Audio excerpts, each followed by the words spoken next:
मित्रों, अहमदाबाद के अंदर हुई इस प्लेन दुर्घटना में जितने भी मृतक हैं, हम ईश्वर से प्रार्थना करते हैं कि उन सभी को अपनी शरण में ले, उन सभी को सद्गति प्रदान करे। सत्य सनातन परिवार की ओर से सभी मृतकों के परिवारीजनों के लिए हम प्रार्थना करते हैं कि ईश्वर उनको शक्ति दे इस दारुण दुख को झेलने के लिए। काफी सारे सोशल मीडिया हैंडल्स पर इस तरीके के कमेंट्स भी आए हैं जिसमें कि वही लोग जो पाकिस्तान के ऊपर हमले के दौरान हिंदुस्तान में पाकिस्तान का झंडा फहरा रहे थे या फिर सड़कों से पाकिस्तान के फ्लैग्स उतार रहे थे, जो पाकिस्तान के लिए जिंदाबाद के नारे लगा रहे थे, वही लोग कह रहे हैं कि तो अल्लाह का अजाब है।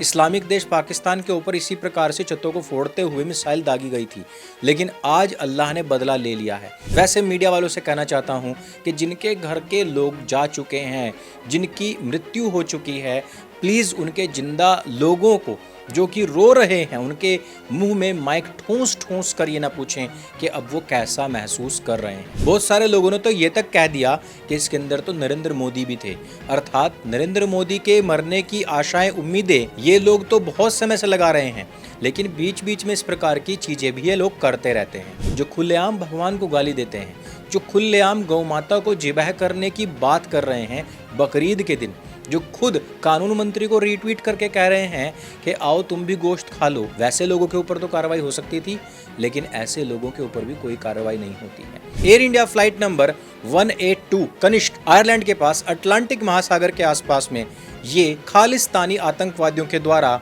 बम विस्फोट से उड़ा दिया जाता है।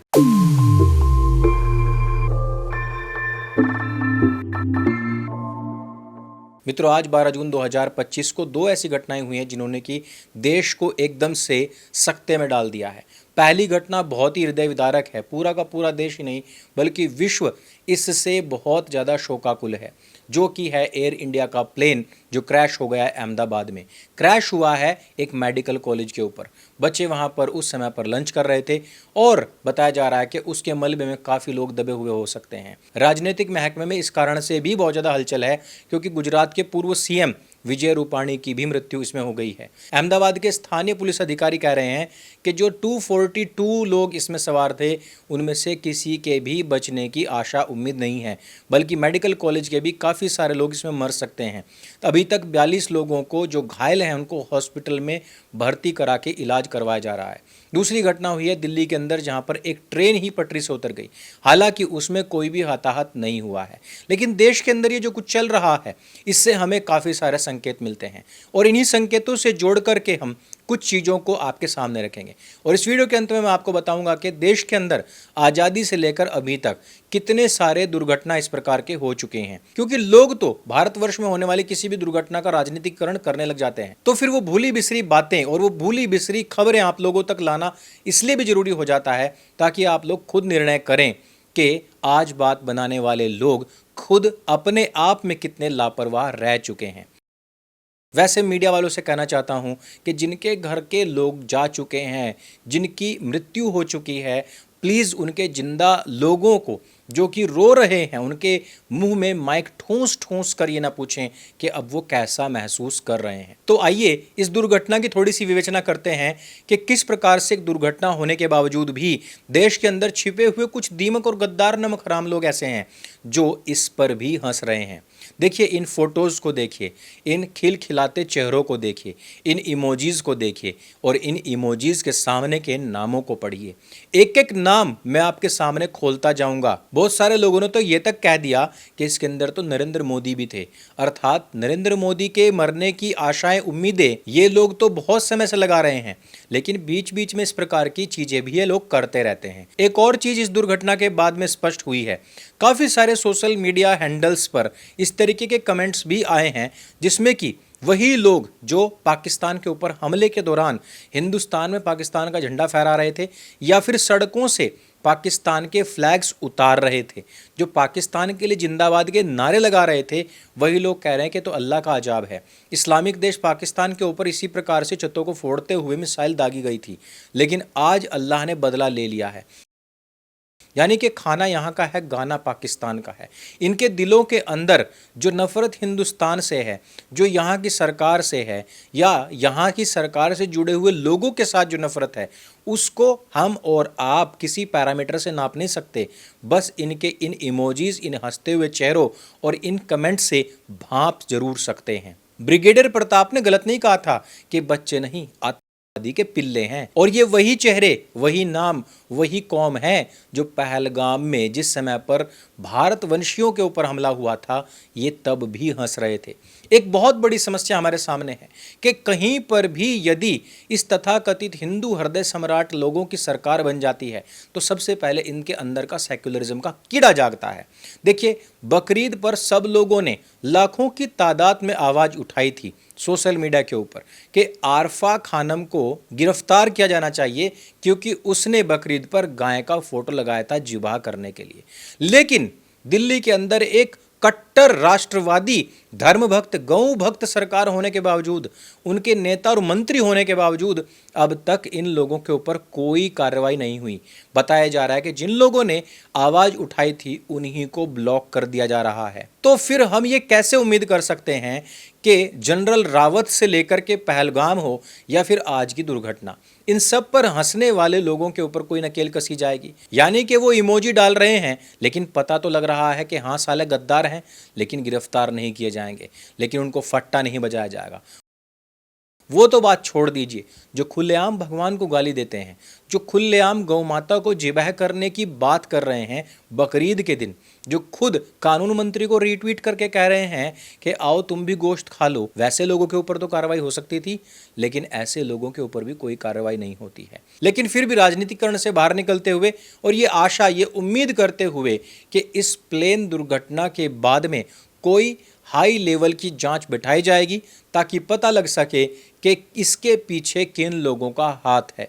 क्योंकि मैं आज तक न्यूज़ चैनल देख रहा था, उसमें एक पत्रकार महोदया बता रही हैं कि जैसे ही प्लेन उड़ता है उसमें से एक व्यक्ति नीचे कूद गया और उसने बाद में बताया कि ऐसा ऐसा हुआ था। मुझे नहीं समझ में आया कि वो व्यक्ति कैसे कूद गया, क्योंकि उसमें कोई दरवाजे खिड़कियां तो खोल कर नहीं रखते कि यार ताज़ी हवा जाने दो, नीचे तो AQI लेवल बड़ा ख़राब है, ऊपर जाएंगे तो थोड़ी ताज़ी हवा आ जाएगी। ऐसे में ही एक व्यक्ति वहाँ पर खड़ा हुआ था खिड़की पर और वो नीचे गिर गया। और साला नीचे गिरकर भी वो बच गया और फिर कह रहा है कि मैं कैमरे पर नहीं आऊँगा पर मैं बता देता हूँ कि वहाँ से प्लेन जा रहा था और आगे जा कर के वो टकरा गया। प्लेन भाई पूरी तरीके से पैक होता है, बंदा पहिए पर थोड़ा ना बैठा हुआ है कि ऊपर से ही कूद गया। मौजूद थे। एक बहुत ही वो हमसे इस वक्त कैमरे पर बिल्कुल बात नहीं करना चाहते और ये बहुत ही हम समझ सकते हैं इस बात को, बहुत ही दुखद स्थिति में वो सारे लोग हैं। लेकिन एक व्यक्ति जो एयरप्लेन जैसे ही उड़ा वैसे ही वो गिर गया था एयरप्लेन से। कोई तो ऐसा सुराग है कि जो कहीं ना कहीं अभी दबा पड़ा है। जैसे जैसे मलबा हटता जाएगा, लाशें हटती जाएंगी, ये सुराग भी मिलते जाएंगे और उनके पीछे जो भी साजिश करता होंगे, आशा है, उम्मीद है कि वहाँ पर तो कम से कम सुप्रीम कोर्ट अपनी टूटी हुई टांग अड़ाने के लिए नहीं आएगा और तुरंत ही ऐसे लोगों को कैपिटल पनिशमेंट दिया जाएगा। मित्रों, अहमदाबाद के अंदर हुई इस प्लेन दुर्घटना में जितने भी मृतक हैं, हम ईश्वर से प्रार्थना करते हैं कि उन सभी को अपनी शरण में ले, उन सभी को सद्गति प्रदान करे। सत्य सनातन परिवार की ओर से सभी मृतकों के परिवारीजनों के लिए हम प्रार्थना करते हैं कि ईश्वर उनको शक्ति दे इस दारुण दुख को झेलने के लिए। दोस्तों, थोड़ी सी बात अब मैं इस विषय पर भी करना चाहूँगा कि अभी तक भारतवर्ष में कहाँ कहाँ पर कौन कौन सी घटनाएं घटित हुई हैं। 7 फरवरी 1968 को हिमाचल प्रदेश में एक वायुसेना का विमान जा रहा था जिसमें उपस्थित सभी 102 सवार उस समय पर इस प्लेन क्रैश में समाप्त हो गए थे, उनकी मृत्यु हो गई थी। कारण क्या था कि मौसम तो खराब था, लेकिन भारत के पास में उस समय पर सैनिकों को लेकर के जाने की जो विमान हुआ करते थे वो तकनीकी रूप से बड़े ही खराब हुआ करते थे। ऐसे में वायुसेना का ये विमान भी क्रैश हो जाता है। 14 जून 1972 में पालम के एयरपोर्ट पर जापान एयरलाइंस की फ्लाइट नंबर 471 क्रैश हो जाती है, जिसमें उस समय पर तकरीबन 82 लोग सवार थे। 3 लोग उस समय उस प्लेन के नीचे थे जो क्रैश के दौरान ही मर गए थे। और कारण क्या था? कारण यह था कि जो लैंडिंग की प्रक्रिया थी उसका सुचारू रूप से अनुपालन नहीं किया गया था और जो पाथ सिग्नल था वो भी गलत दे दिया गया था। यानी कि इतनी बड़ी लापरवाही, वो भी बाहर देश से आने वाले विमान के लिए। लेकिन हम सुधरते नहीं हैं। एक साल भी नहीं हो पाता है, अगले ही साल 31 मई सन 1973 को इसी पालम एयरपोर्ट के ऊपर इंडियन एयरलाइंस की एक और फ्लाइट क्रैश कर जाती है, जिसमें 65 में से 48 लोग मर जाते हैं। और कारण क्या था? इसमें भी पायलट की ही गलती थी। 3 साल के बाद 12 अक्टूबर सन 1976 को मुंबई के अंदर Indian airlines flight number 171 crash हो जाती है। इसका इंजन फेल हो जाता है, इसमें आग लग जाती है और इसमें उपस्थित 95 सभी सवार लोग जलकर भस्म हो जाते हैं। हम 2 साल भी नहीं गुजरने देते। 1978 1 जनवरी का दिन था। बांद्रा बॉम्बे के तट पर एयर इंडिया फ्लाइट नंबर 855, इसके अंदर 213 लोग सवार थे। कॉकपिट का जो यंत्र था वो विफल हो जाता है, पायलट की दिशा भ्रमित हो जाती है, प्लेन क्रैश हो जाता है और सारे के सारे लोग उसी प्लेन में मर जाते हैं। इसी साल यानी कि 1978 को ही 15 अगस्त के 2 ही दिन के बाद में मद्रास के अंदर एक और प्लेन क्रैश हो जाता है। ये थी इंडियन एयरलाइंस फ्लाइट नंबर 403। इसमें 213 लोग सवार थे, जिसमें से कि 203 लोग इस प्लेन क्रैश के तुरंत ही बाद मर जाते हैं। आता है 23 जून 1985। Air India flight number 182 Kanishka Ireland के पास अटलांटिक महासागर के आसपास में ये खालिस्तानी आतंकवादियों के द्वारा बम विस्फोट से उड़ा दिया जाता है। इसमें तकरीबन 330 लोग सवार थे और सारे के सारे उसी प्लेन क्रैश में मर जाते हैं। 19 अक्टूबर 1988 अहमदाबाद में एक और इसी प्रकार की दुर्घटना घटित हुई थी। इंडियन एयरलाइंस की ही फ्लाइट नंबर 113, जिसमें कि 135 लोग सवार थे और लैंडिंग के दौरान इसी प्रकार से तकनीकी खराबी हो जाती है और 130 लोग इसमें मारे जाते हैं।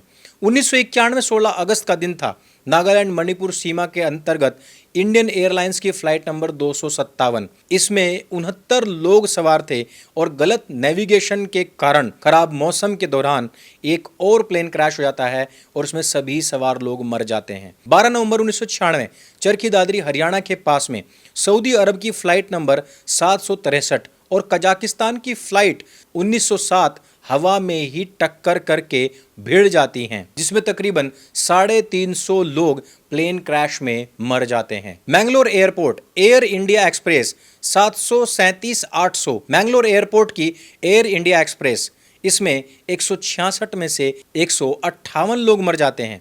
खराब मौसम था, रनवे ओवररन हो रहा था और यह प्लेन जो था वो घाटी में गिर जाता है। 7 अगस्त 2020 कोझिकोड केरल का एयर इंडिया एक्सप्रेस, इस बात को तो आप सभी जानते होंगे कि 21 लोग 2 पायलट सहित ये रनवे पर प्लेन फिसल गया था। ये रनवे काफ़ी छोटा था, फिसलते फिसलते घाटी में गिर जाता है और सभी लोग इसमें मारे जाते हैं। ये कुछ ऐसी घटनाएं थी जिनके विषय में चर्चा करना बेहद जरूरी था।